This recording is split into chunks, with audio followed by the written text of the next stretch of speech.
this, during the COVID pandemic, this has been an overwhelming example in multiple countries. This is in the United States, the guidelines of the Infectious Disease Society of America. But early in the pandemic, and we are very proud of this, in March 2020, starting the pandemic, and we have our first case in Colombia on March 6, 2020, we developed the Colombian evidence-based clinical guidelines that in fact were updated and were key for the management of this emerging condition. And this year, precisely also in the case of the region with the Pan American Association of Infectious Diseases, also key questions related to the management of the disease has been following the methods such as GRADE, which is important for the development of these evidence-based guidelines for different aspects related to the management, and also specifically for the therapy based precisely on the approach. As you will see,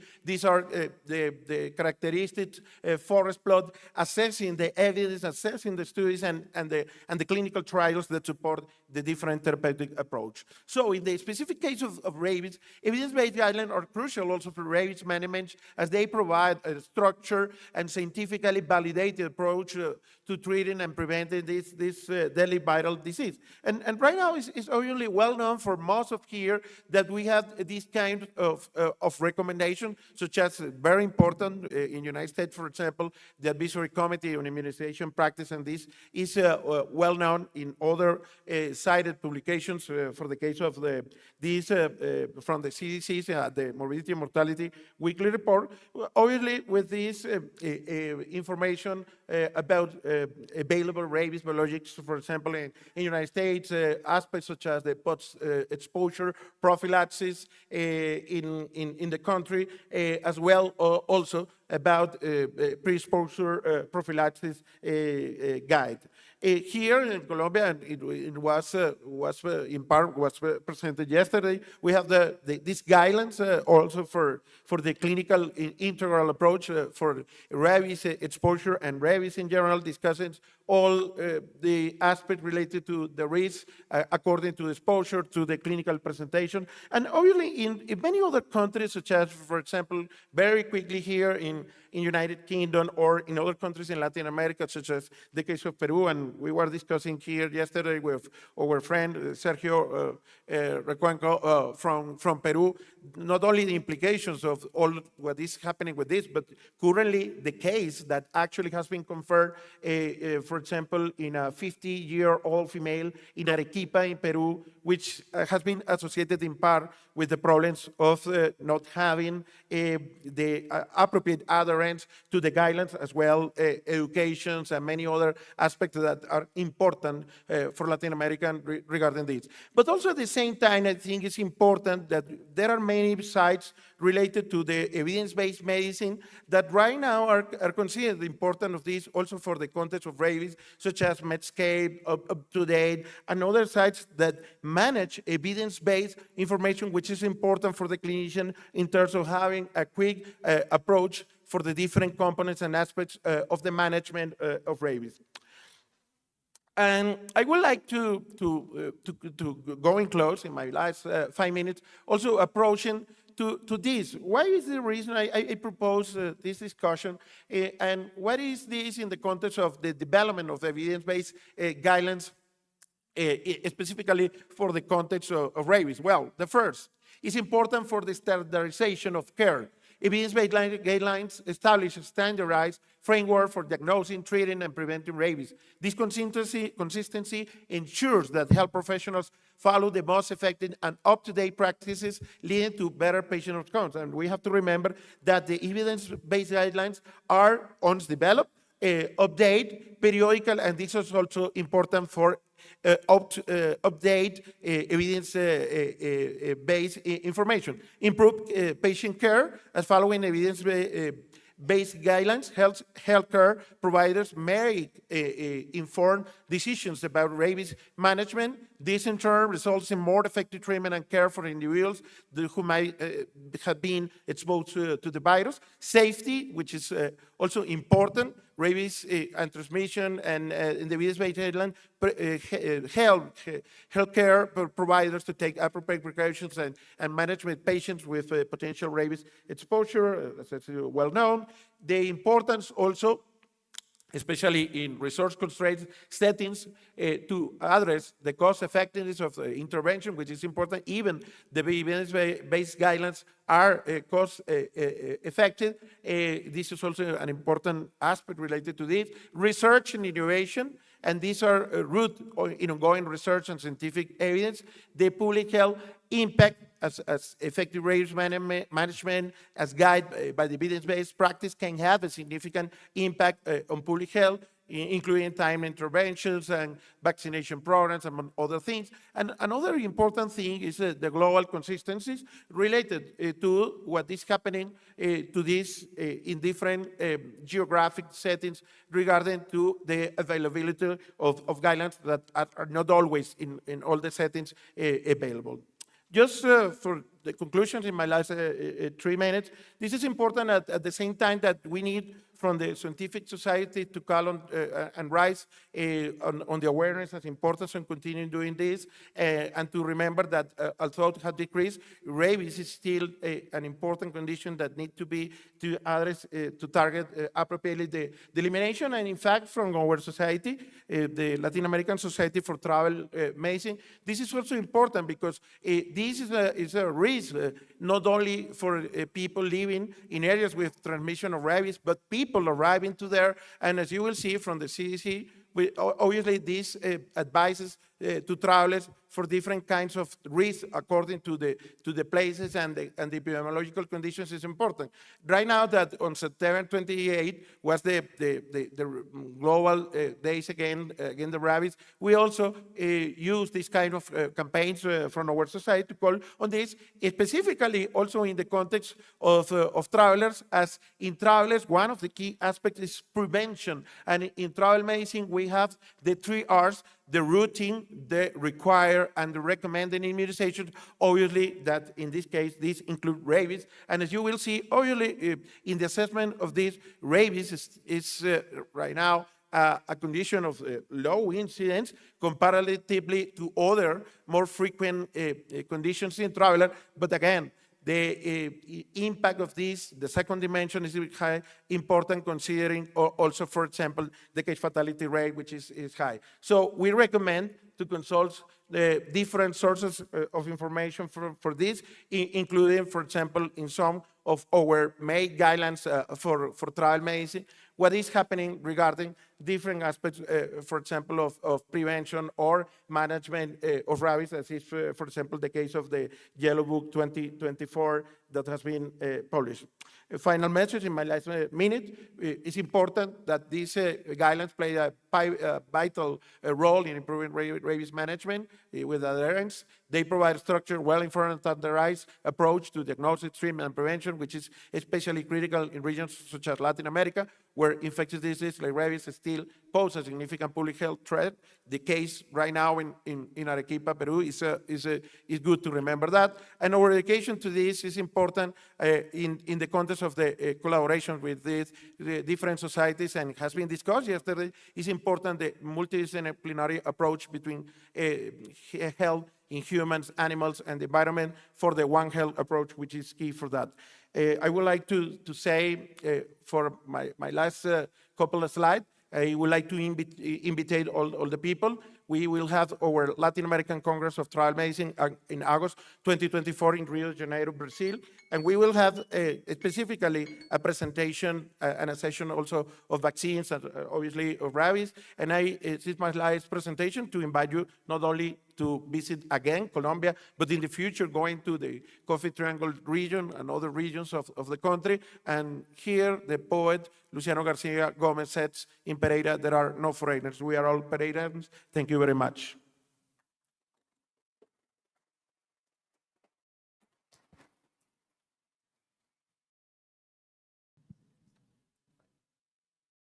Bueno, muchas gracias, doctor Alfonso Rodríguez, por su presentación. Vamos entonces a dar a continuación la presentación del doctor el doctor Wilmer Villamil con su presentación que es Clinical Approach to Rabies Under the One Health Lens. Bienvenido, doctor Wilmer. Muy buenos días, gracias por tan excelente invitación y pertenecer a este comité científico. Especial mi agradecimiento a la doctora Natalia Cediel, la doctora Verónica del comité central y nuestra máxima representante. Tengo una misión y es entrelazar el enfoque clínico de la rabia bajo la óptica One Health. Vamos a empezar por un caso clínico. Nuestro caso clínico, paciente de sexo femenino, 22 años de edad, natural y procedente de la comunidad indígena de Yacutins, afluente del río Morona, con pocos kilómetros de la frontera con Ecuador. ¿Qué encontramos al examen clínico del paciente? Encontramos una presión 144/91, frecuencia cardíaca 104, frecuencia respiratoria 20, temperatura 36,7 y nos está saturando perfectamente bien. Datos importantes, taquejumbrosa, dolor abdominal y sensación de falta de aire. Ojo óptico clínico. Al neurológico, fuerza muscular conservada en miembros superiores, pero fíjense la disminución de la fuerza en ambos miembros inferiores, aunque los reflejos están disminuidos en ambos miembros, Hoffman y Babinski son negativos y no hay rigidez de nuca. Antecedentes de importancia: contacto con murciélago a los 7 años de edad, es grávida 5, para 5, abortos, parto 5. Y se hace una impresión diagnóstica también para tener en el tintero de análisis debilidad muscular de inicio agudo, parálisis flácida aguda. Esa es la impresión diagnóstica inicial. Entonces viene la primera pildorita. Cuando consulta el paciente al servicio de urgencia, clave, y nosotros en infectología lo utilizamos, la fecha de iniciación de los síntomas. Entonces van a ver ustedes que vamos a empezar 7 días antes de la consulta y van a ver ustedes en el espectro clínico la importancia que tiene de los 7. 7 días antes de su consulta, por eso pregunta, ¿cuándo fue la fecha de iniciación de los síntomas? ¿Qué síntomas presentó usted? Entonces nuestra paciente, dolor en los tobillos derecho, una intensidad de dolor de 6 a 10, o sea que sí había un dolor considerado, que se irradia a piernas sin antecedentes recientes de mordeduras. 5 días antes, dolor de las mismas características que se presenta en el tobillo izquierdo y se irradia a la pierna y se presenta en ambas rodillas acompañado de prurito. 4 días antes, dolor que progresa hacia los muslos y la cadera, dificultando la deambulación por la flacidez muscular. 3 días antes, síntomas que persisten y se asocian ahora a prurito, dolor en mi abdomen inferior, tipo punzante. Y un día antes, cuadro de cefalea 7 a 10 intenso, característica pulsátil, dolor abdominal en epigastrio, tipo cólico de baja intensidad. Ya llega el D0, que es el motivo de la consulta. Entonces, clave, fecha de inicio de los síntomas y qué síntomas inició. Ya lo analizamos en el examen, el diagnóstico. Entonces, con esa impresión diagnóstica de debilidad, vamos a hacer la punción lumbar. Se punzan y mire la característica importante que tiene las proteínas 493 miligramos por litro. Y como el profe Alfonso había comentado, clave el TAC, característico un edema cerebral, lo cual se caracteriza esa encefalitis. Y fíjense ustedes que no podemos diferenciar los ventrículos laterales, no hay una anatomía, hay un gran proceso inflamatorio a nivel cerebral. Y entonces ya con esto llega y se hace la impresión diagnóstica de rabia silvestre transmitida por murciélago, y algo clave que se debió, a pesar de no haber la mordedura, ellos echan en las alitas, echa fresco y a veces no se siente, pero miren ustedes lo que uno observa en la mordedura del murciélago en cuero cabelludo es esta lesión. Con esto ahora vamos al escenario, cuál ha sido la evolución, cómo manejamos al paciente, y entonces vamos a ver que ya del día 7 mejora la diuresis, pero se estabiliza el sodio sérico, la pupila persiste midriática, o sea que hay un compromiso bien severo a nivel del sistema nervioso, se reduce la sedación, día 10, periodos de taquicardia, bradicardia, hipotermia, se suspende ketamina, se reduce la sedación, pero lamentablemente presenta sistolia súbitamente y la paciente fallece. ¿Qué escenario importante tenemos que analizar? Hay que tomar biopsia y hacer la prueba gold standard de confirmación. Se toma la biopsia del cerebro y verdaderamente se confirma positivo para virus de la rabia en tejido cerebral. Y ayer vimos con el doctor Brito que nos hablaba de este desmodus rotundo, y es clave en el murciélago porque empezamos por ahí. Son murciélagos hematófagos que fueron los causantes de esto, y viene entonces, vamos a integrar y empezamos con el chisme epidemiológico que yo le digo a mis estudiantes. Chisme epidemiológico. ¿Ha estado usted, ha presentado mordedura, ha estado en contacto con algún animal para poder integrar? Y es que cuando tenemos el murciélago es clave bajo la óptica de Wangel que hay que intervenir en el murciélago. Primero, hacer una georreferenciación, el área donde se encuentra, capturarlo, identificarlo y utilizar varias sustancias y movilizarlo con anticoagulante, ¿cierto? Para, digamos así, hacer la caracterización, inmovilizarlo y hacer la campaña del control del murciélago. Y traigo este artículo importante de las rabias por murciélago hematófago. Vean ustedes, en este primer slide tenemos a la gran camada de estos murciélagos hematófagos que cuando se hace la investigación de campo, en los sitios donde se encuentran, lo podemos localizar. Y es así nosotros aquí en Colombia, este artículo importante que es el brote de rabia humana transmitida por gato en el municipio de Santander de Quilichao, pero también tenemos a nivel de Latinoamérica que los murciélagos hematófagos son causantes también de brote, y miren todos los países los cuales son afectados, entre estos Perú, México, Bolivia y nosotros en Colombia, en la región Caribe. Entonces viene segunda pildorita, ya identificamos, georreferenciamos bajo la óptica de Wangel animal, lo inutilizamos y hacemos la campaña. Ahora vamos a hacer algo importante que es la estratificación del riesgo de la rabia. ¿Cuáles son las variables que utilizamos? Tenemos la primera de laboratorio, ¿cierto? Que es importante, y una variable muy importante, el porcentaje de vacunación. Fíjense que si tenemos porcentaje y tenemos un puntaje del 25%. Otra variable importante es la circulación viral en humanos. Sin circulación es 5%, pero cuando tenemos linaje silvestre en animales, 15%, y cuando hay una, digamos así, hay una producción silvestre diferente, nos da el 20%, y cuando hay cualquiera condición con linaje, sea perro, zorro o humano, nos da el 25%. Todo esto nos llega a apalancar en estratificar el riesgo para realizar una excelente intervención.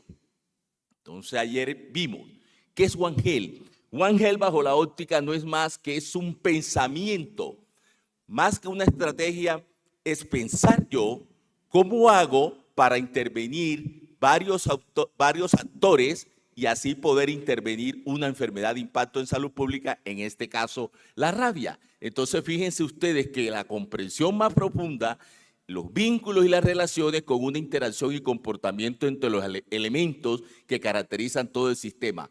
Fortalecer el sistema de salud. Por favor, las historias clínicas son un abordaje integral del paciente, un abordaje con una excelente anamnesis, una buena identificación de los factores de riesgo y no esperar que pasen los días para que haya el desenlace. Reducir la duplicación, exactamente, ¿qué es esto? Que tiene que manejarse un sistema de información conjunto.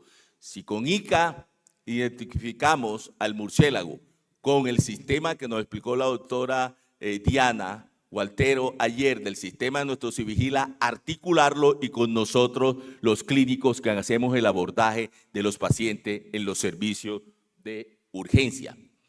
Y es así como viene la otra. Hay que tener la red diagnóstica importante. Vean ustedes que se punzó el líquido cefalorraquídeo, pero también podemos hacerlo en el caso real-time PCR en saliva o la determinación de los anticuerpos, que es una medida de diagnóstica importante. Y viene el otro escenario, que sé que va a haber un simposio sobre el protocolo de Milwaukee, pero indudablemente en este paciente la alternativa que lo utilizamos, fíjense ustedes, vacuna, inmunoglobulina no recomendado, la sedación se recomendó, se inició, se retiró la sedación y la medicación con ketamina, en este caso midazolam, aroperidol y amantadina, que es el protocolo de Milwaukee.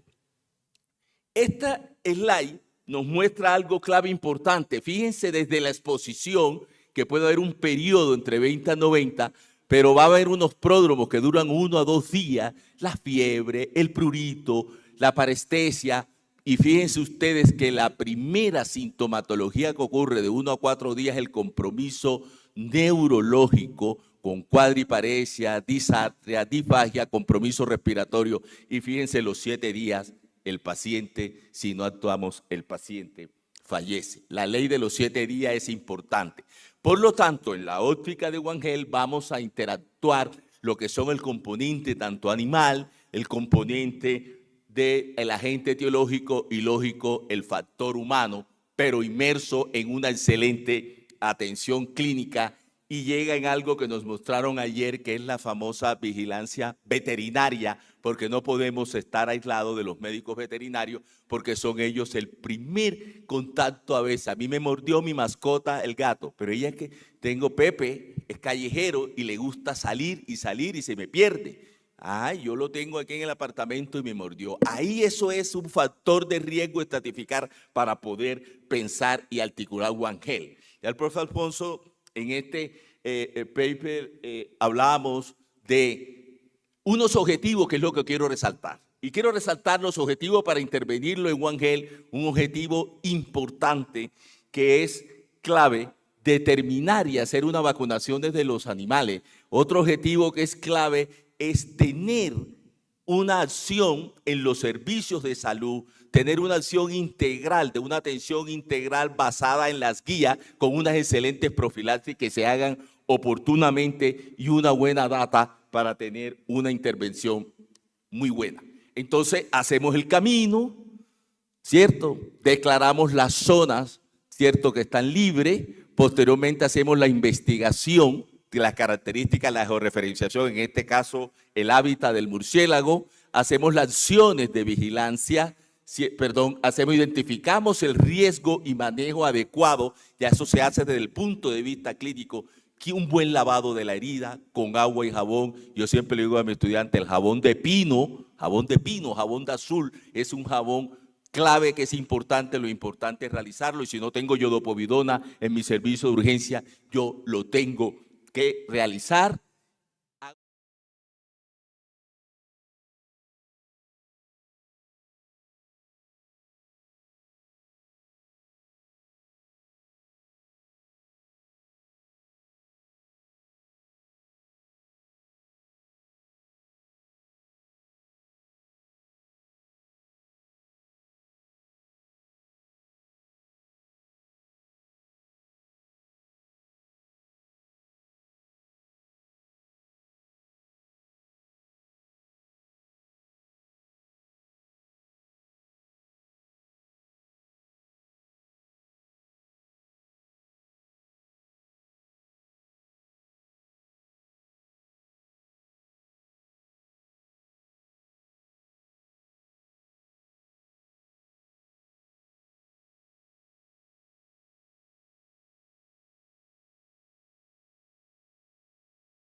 Colombia, sino ser la red Latinoamérica. Muchas gracias, Dios me lo esperaba, una mesa redonda bien animada. Vamos de pie.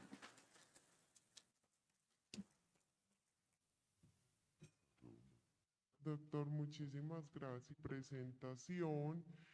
Para estas dos presentaciones, tema del tiempo, no vamos a poder realizar las dos. Si de todo alguna pregunta o comentario la puede al final de los siguientes, de los 6 médicos que van a presentar. Entonces, el paso a mi compañero de mesa para que él continúe presentando a los que siguen. Thank you very much. So we're going to move on. So we have 15 minutes for each presentation, including the questions, and the questions are going to immediately follow the presentation. So Dr. Stephen Skolin from Rabies Free World is going to give a presentation entitled Human Rabies Risks Following Exposure, Development of a Rabies Homunculus Using an Artificial Intelligence Tool. Dr. Skolin. Muchas gracias. Buenos dias. Good morning, everyone. Thank you, by the way, to the RITA Organizing Committee for inviting me for this talk. And also extreme thanks to the administrators and the people behind the scenes, because as you probably know, these conferences are a nightmare to organize and to run. I wanted to ask, are there any artists in the group? I know we have a diverse audience. Some, hopefully. I'm interested also in your feedback on this. But what I thought we could do is look at human rabies risks through the development of a homunculus and using artificial intelligence to perhaps help that out. Just as some quick disclosures, I do work as a consultant for some industry, and my daughter, who is actually an artist, helped me with this. So of course, rabies transmission depends on various factors. Of course, the biting animal, the types of wounds, the depth. I've got a picture of Joseph. Estamos de pie.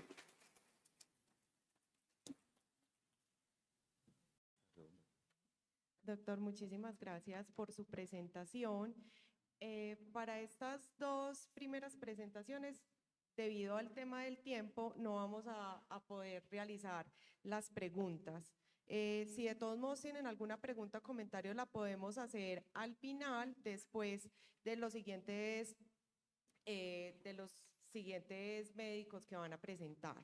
Entonces, ya le doy el paso a mi compañero de mesa para que él continúe presentando a los que siguen. Thank you very much. So we're going to move on. So we have 15 minutes for each presentation, including the questions, and the questions are going to immediately follow the presentation. And I want to ask you, what factor do you think of these is the most important? And just considering pathogen, germ, and patient, there are, of course, overlapping features of these. But for me, I think the anatomical factors are probably the most important. And certainly we can debate about this when you consider that rabies virus and other lyssaviruses are neurotropic. That's what they're looking for. Try to get into the nerve, get to the brain. So something like a scratch or a bite, I think this is very relevant. And you think about the distribution of the peripheral nervous system, where are the highest density of nerves, how close you might be to the central nervous system when you think particularly about cases where the dog jumps on a child on the head, maybe puncturing the eye or directly into the central nervous system, such as through the skull. Obviously, this would be a higher risk. So I would ask you, okay, well, which of these rabies exposures do you think would be more worrisome? And as a clinician at the point of care, what sort of call to action are you going to follow? Certainly, I think the picture of the child with a face being extremely severe. And this is something that we try to push forward, and maybe you agree, maybe you don't agree, but shouldn't there be a category 4 rabies exposure? I mean, you think about that, wow, kind of scary, and what can we be doing to sort of highlight this for the clinicians? So I thought the development of a rabies homunculus might sort of make it clear in terms of the neuroanatomical risks and help the clinician at the bedside to inform the post-exposure prophylaxis. And certainly there's issues with that. You think about the availability of rabies immunoglobulin, particularly as a neglected tropical disease around the world, but certainly we've seen the tragedies. What is a homunculus, you might ask? Probably most of you know, but it is Latin for little person, and it actually was a concept pushed forward by the alchemists in the 16th century, Paracelsus. And if any of you have been through neuroanatomy, there's the cortical homunculus, which I think is somewhat famous, shown here. It's actually quite old, however, and recent literature says that this is actually not very accurate at all. And in fact, the cortical homunculus, the motor homunculus, probably looks a lot more like this when you consider brain mapping and what all the controls are in the brain, something quite unusual looking. Now, I actually tried to make a rabies homunculus back in 2004 when I interviewed with Dr. Ruprecht at the CDC. And basically what I tried to do was use geometric sizes based on data, which Dr. Jackson, I actually lifted that out of your earlier version of your book, that looked at archived data from rabies exposures back in the 1940s. You know, if some person was bitten, what was their progression to rabies, sort of all things considered. Certainly there's different reviews, and these are some of the major ones. I think we could do with a massive meta-analysis to nail this down a little bit more, or perhaps a prospective study that would look at that, but essentially just using what was out there and putting that into an artificial intelligence program. And I don't know if you guys are using artificial intelligence. Obviously, this is the next wave. I do personally try to use it every day, and I think that we should be, you know, don't want to be left behind. Try to use it even for like a shopping list or something like that. It is quite helpful. So we looked at a couple different graphical programs, DALL-E, Dream Studio, Night Cafe, a few more, and then basically put in the information that we had and see if this could transform into a homunculus. And then, you know, using what the machine came up with and then, you know, comparing it to humans just to see. The first program that I used was DALL-E 2, and this is one of the OpenAI programs that basically goes from text to a drawing. And so I said, all right, well, make a homunculus figure showing a head size enlarged 50 to 80%, hand or finger size 15 to 30. This is the initial output. And I'm like, what? You know, what is this? It just seems quite strange and unusual. It's coming up with text that doesn't make any sense. On the second go around, I said, all right, well, try creating a small human figure with some of these features. And this is what I got. You know, of these images, maybe the baby, you can sort of expand that. You can ask the program to continue on. Then I said, all right, well, you know what, that's not very good. How about if you just revise this initial figure? And it couldn't do it. So you can see it as strange writing, these, you know, variations. So gave up on that one. All right, let's try Dream Studio, which is what all the major artists seem to like. It's one of the bigger programs.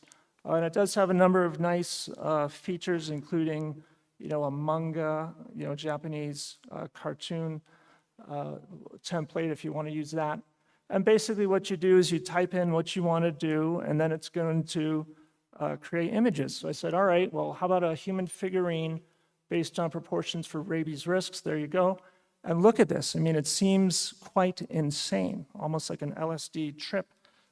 Look at the hand with the face on it and all sort of strange distortions. So I thought, all right, well, what can I work out of this?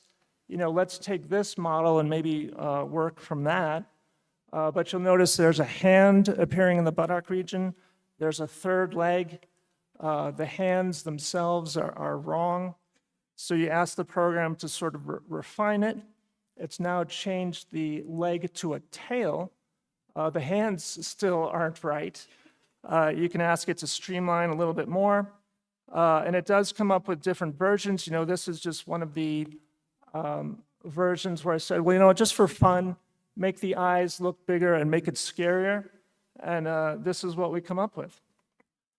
So I don't think this should be our rabies homunculus. I really don't.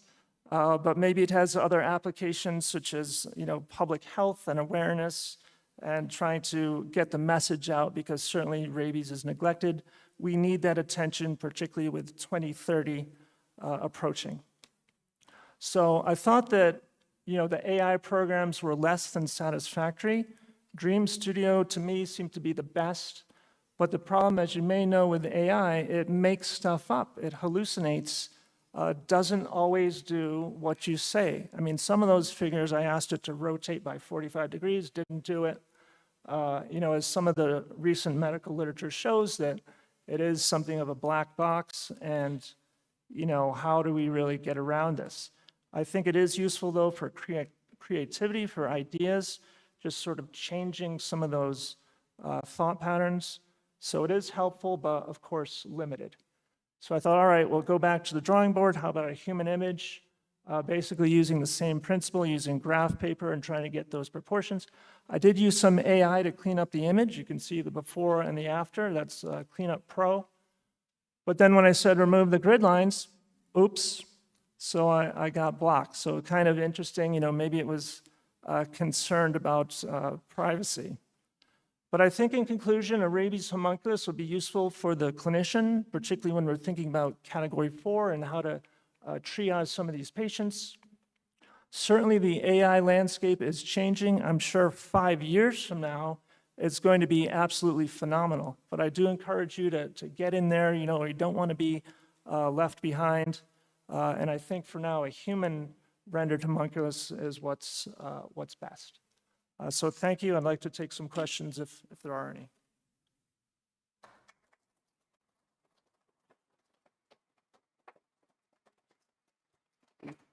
We have 3 minutes for questions. Are there any questions? I'll ask the first one then. Do you think this is really going to affect management at all?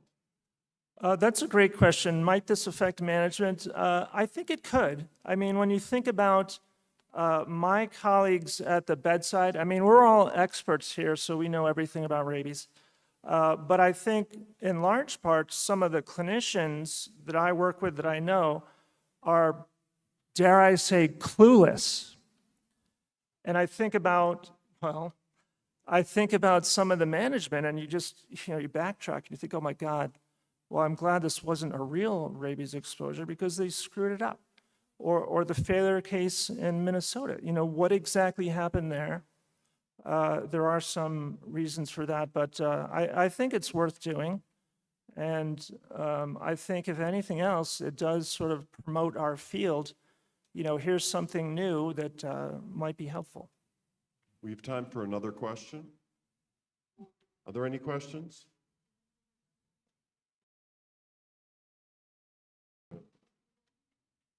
You need a microphone? You see my microphone? Right there. Needs a microphone. He needs my microphone? Yes, I'm sorry. Muchas gracias, buenos días. Dentro de las investigaciones que están haciendo, ¿cierto? Y ustedes están pues utilizando lo de la inteligencia artificial, ¿qué investigaciones están haciendo o qué se debe implementar respecto, por ejemplo, a la adaptabilidad o a la mutación del virus, ¿cierto? Porque el virus se puede establecer en una comunidad y se puede adaptar, se puede volver resistente. Entonces, ¿qué investigaciones se deben implementar o qué procesos se deben de realizar para evitar esto, o para contrarrestar este problema del virus? I'm sorry. ¿Puedes, por favor, repetirnos la pregunta para que el doctor pueda, ya con el traductor, pueda comprenderla? Muchas gracias. Que dentro de estas investigaciones que están realizando, ¿qué se debe implementar para evitar o para contrarrestar el problema de, por ejemplo, cuando el virus se vuelve más resistente o muta, ¿cierto? ¿Qué se debe hacer o qué se está implementando para evitar pues este problema con este virus? Thank you very much. That's a great question. I am a clinician at the bedside, so I really don't have much to say about that. What I think is rabies being neglected. We need attention, we need money, we need funds, and I'm sure you've heard that before. But think about it. I mean, Pasteur developed the vaccine in the 19th century, and since that time, except for Dr. Willoughby, what else has been done for rabies treatment? I mean, it's all washed away. So I think maybe trying to get some more attention for our field would be helpful. Thank you very much. I think we need to now move on. Our next speaker is Dr. Susan.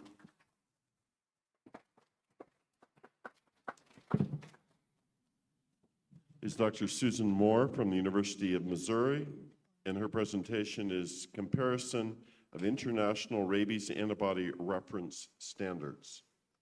Dr. Moore. Thank you, and I want to thank the organizing committee for allowing me to present this study.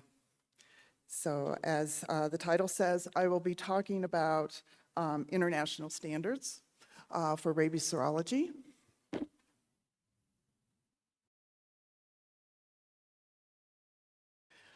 And the reason we use international standards is so that we can report results in the potency of a result in an internationally agreed unit, which is the IU.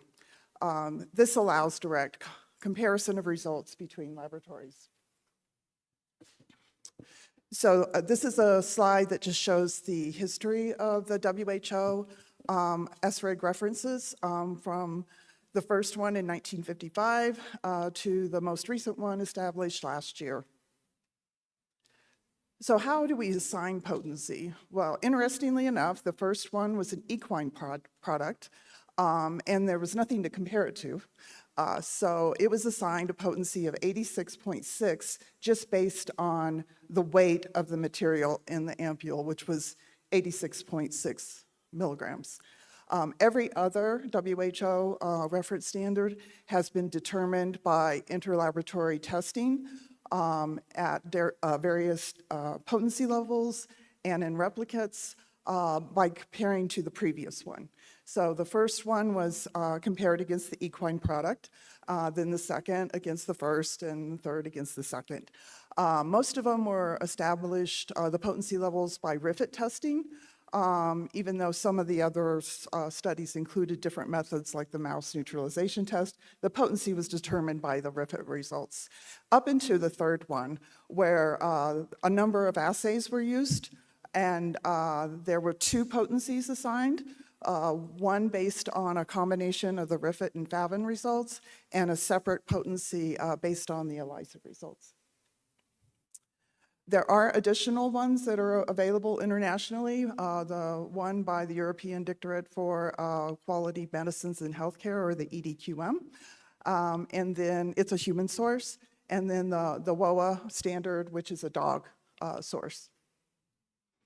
So the first one was back in 1983, so a long time ago. So there has been some periodic comparisons performed between 1989 and 1993, and then when WHO 2 was established, the FDA compared the two again in 1997 and identified a little bit of a decrease in the WHO 1, and this continued to decrease, which was determined by studies in 2006 and 2012. at 12% and then 19%. And during this time, 1993 to current times, both the products are presumably used in laboratories. The quantities dwindled down to 0, which instigated the preparation of the third international standard. A reason to compare the standards internally is to understand the degree of agreement for your internal quality control procedures, so you can track and trend the assay and the reagents, and then variation in potency measurement by assay type. Externally, it's important because we're comparing data sets for things like vaccine clinical trials, surveillance data, and product potency. So it's very important to know externally how they compare.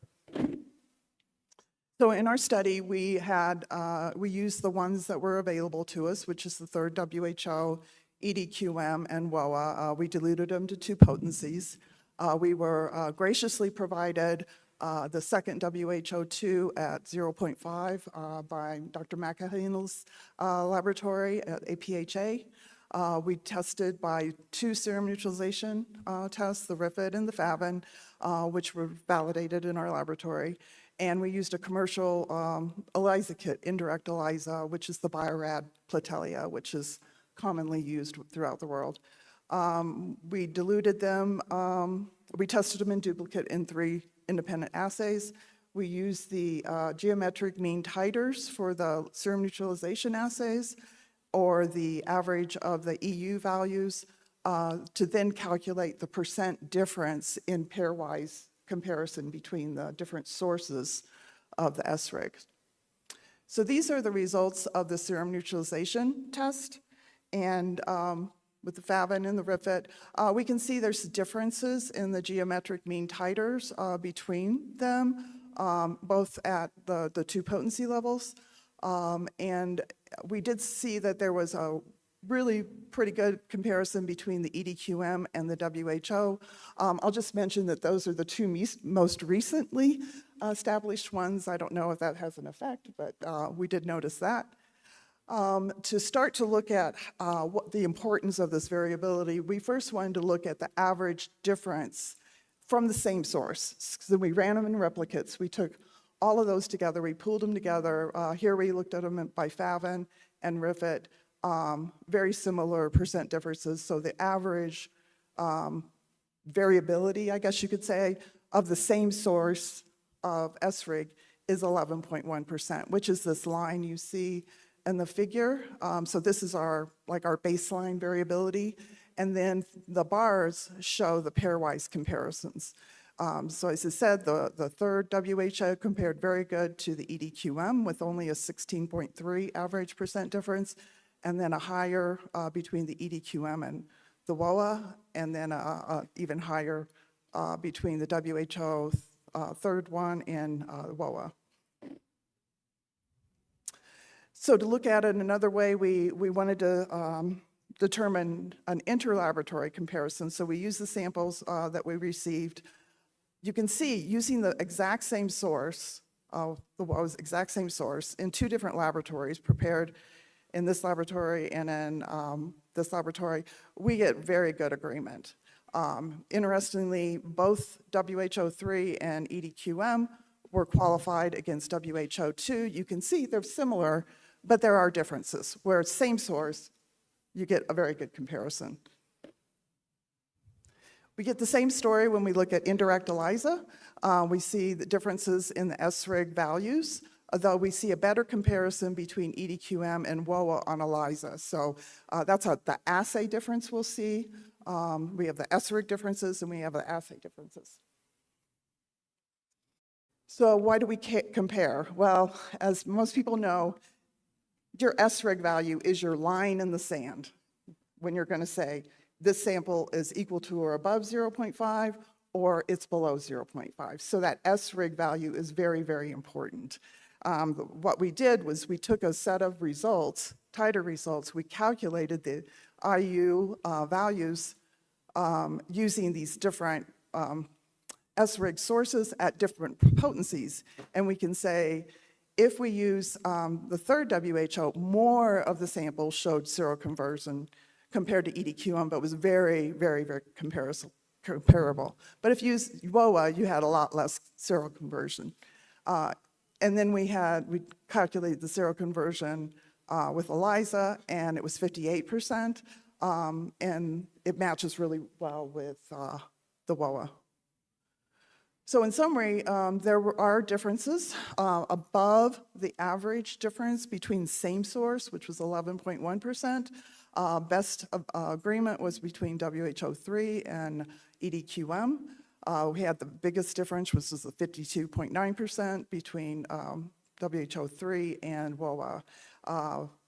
With ELISA, again, intra-variability was 11.4, and we had really good comparison between EDQM and WOA. So assay variability is a consideration for assigning cutoff values, and seroconversion of an individual sample or percent seroconversion of a group of samples is really dependent on that SRIG value. So we need to track them, and because the variability may impact interpretation and comparison of results. And when you're going to switch between different sources, you may want to consider this as well. So ongoing monitoring is really important because there's no assigned expiration date of international standards. So ongoing potency monitoring is important, both intra and interlaboratory. Laboratory exchange programs or proficiency programs is a really good opportunity to track these drifts and shifts of results over time of these products. So, and that's all I have. Thank you. We have a few minutes for questions.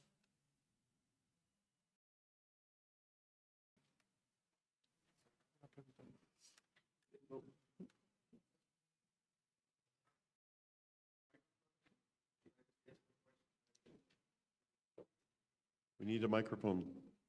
Dr. Ruprecht needs a microphone. Thank you, Dr. Moore. Can you hear me? Hello? Very nice presentation. Given all the eccentricities of the RIFT and FAB, et cetera, do you think our regulatory officials, either nationally or globally, can appreciate this and the significant impact that it could have on clinical trial importance? And similarly, when you reported previously from 1 to the 1,000th unit of significance, I can see the importance of the 10th of an IU. So one, regulatory relevance, understanding, and two, what's your interpretation of how many significant units we should be going with IUs? Thank you. Yeah, and that's a really good question. And I think that relates to just the overall attention to rabies. And so regulatory officials are looking at multiple things and prioritizing them.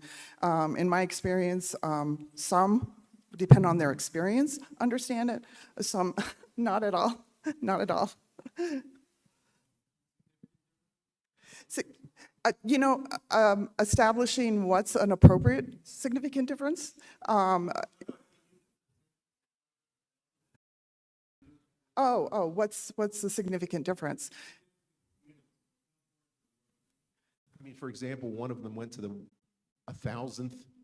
When you looked at that one, I think it was the WOA canine reported it to the, not 10th, 100th, but it reported to the 1,000th of an IU. In your experience, what, yeah, 10th is relevant, but do we need to go that far? I understand what you're saying, and there's not really a global understanding. Each laboratory has to establish it based on their own validation parameters.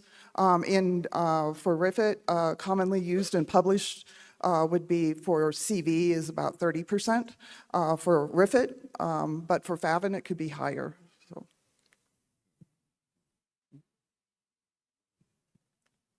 Bueno, acá tenemos dos preguntas en español.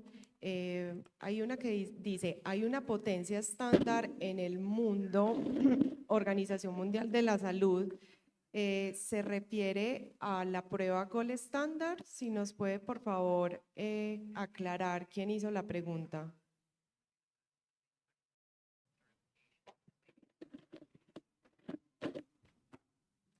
Sorry, doctor, I am going to, because the questions are in Spanish. Okay. So I'm going to understand first the question and then tell you. Que si existe un nivel de potencia a nivel mundial y qué pasa si se usa una menor potencia. Pero te refieres a la potencia de la prueba. Sí, de las vacunas. Ah, okay. Okay, doctor. Do you know if exists a potential and a standard vaccine, a vaccine that is potential and standard in World Organization of Health? Are you asking about a standard for the vaccine potency? Yes, there are international standards available for purchase through the NIBSC organization in the UK that are vaccine standards. So antigen standards, is that what you're talking about? Okay. Yeah. Okay. I hope it's that was the clear for question. you? Okay. Okay, and the second one, it's if maybe this standard vaccine has a less potential, what may be going to happen with this type of vaccine?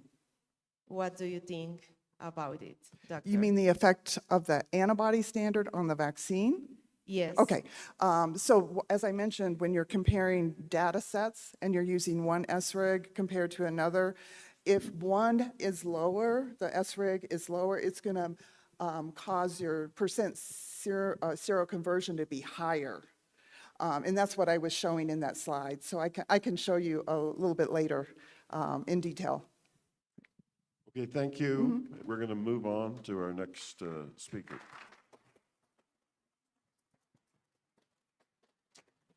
So thank you so much. I'm going to introduce Dr. Luis Polo, and it's going to talk about cultural practices related to aggression by potentially rabies transmitting animals in Colombia from 2007 to 2009. Thank you so much. Muchas gracias.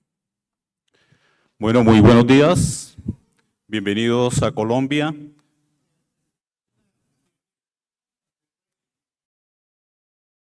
¿Duro? Bájale un poco. No sé.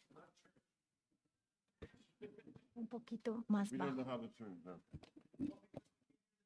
Alguien preguntaba anteriormente por un artista, tengo voz cantante. Toca que hables más bajito. Porque Ok. se cruza con la voz que ellos escuchan en el radio. Ok. Mira señalador. Bueno, muy buenos días. Bienvenidos a Colombia. De antemano agradecer a los organizadores, al comité científico, a la Universidad de La Salle, a la doctora Natalia Cediel por la invitación. Esta es una mirada diferente de muchas cosas que suceden alrededor de los brotes de rabia en mi país y que muchas de ellas no se han publicado. El antecedente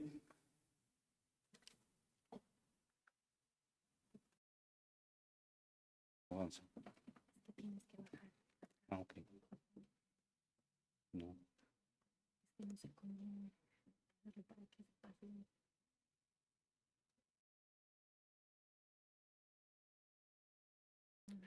Tenemos un antecedente en nuestro protocolo y la guía de manejo y sabemos que las agresiones y mordeduras por animales domésticos son consideradas una urgencia médica y hay que tratarlas como tal. Las personas agredidas deben ir inmediatamente al servicio de salud para recibir la valoración, tratamiento de la herida y valorar la exposición al virus de la rabia por parte del médico tratante. En Colombia existen y han existido prácticas e imaginarios culturales alrededor de la atención de las heridas producidas por animales domésticos y animales salvajes en nuestras comunidades y también en el mismo personal de salud. Estas prácticas han constituido una barrera de atención oportuna en el tratamiento de las heridas. En muchas comunidades campesinas donde no hay circulación viral, pues no se conoce la enfermedad, no hay noción del riesgo de transmisión de la enfermedad, es desconocida o está invisibilizada. El objetivo de este estudio fue comprender e interpretar las prácticas culturales de las comunidades asociadas a la atención de mordeduras ocasionadas por un animal doméstico o salvaje. Y el trabajo de campo se desarrolló, esto es una experiencia de trabajo atendiendo los brotes de rabia durante los años 2007-2009, haciéndole seguimiento a las agresiones por animales potencialmente transmisores de rabia, y la información se recopiló a través de encuestas, charlas, relatos, entrevistas e intercambio de conocimientos con los familiares de las víctimas y con los padres de los niños afectados. Vemos aquí en el mapa, para que nuestros visitantes puedan comprender, durante los años 2007-2009 se presentaron 7 casos de rabia humana y unas situaciones particulares de agresiones. En el 2007 se presentaron en el mes de enero los 2 casos de los 4 casos de rabia en el departamento de Santa Marta transmitido por variante 1 perro. En San Luis de Palenque, Sanare, se presentó un caso de rabia humana en una señora transmitido por murciélago hematófago. En el año 2008, en el departamento del Cauca, se presentaron 4 casos de rabia humana, 3 en el departamento de Cauca, y 1 en el departamento de Santander. En Cauca, Santander de Quilichao, 2 niños muertos por mordedura de murciélago variante 3, de murciélago hematófago. Bolívar, Cauca, una niña también mordida por murciélago variante 3. Y en Santander, un niño mordido por un murciélago bebé variante 3.